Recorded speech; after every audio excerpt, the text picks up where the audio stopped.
Yes. Diba, pag tayo emotion, bahala kayo sa mga nanonood dyan. Okay, so may 7 kulay sa rainbow. Ang bawat isa sa inyo ay pipili ng kulay gamit ang ating bunutan.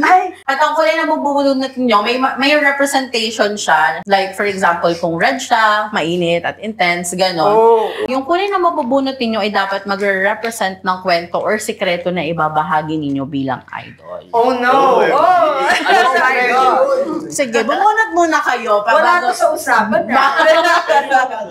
Sabay-sabay na, we go out. We go out! O, di ba ngayon ka nag-connect? Please like, share, subscribe. Game. Okay, start tayo sa taas.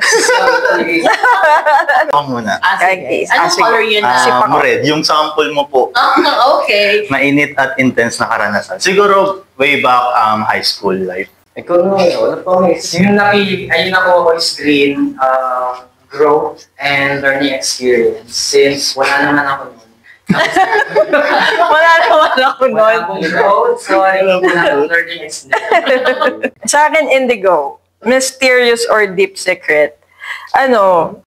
So yun, tapatan mo and sige, ikaw na. Gusto mo mag-last, ha? Nakalagay kasi ito masaya sa moment. Siguro yung alis ka sa anger. Yellow. Yellow yung nabunot mo. So,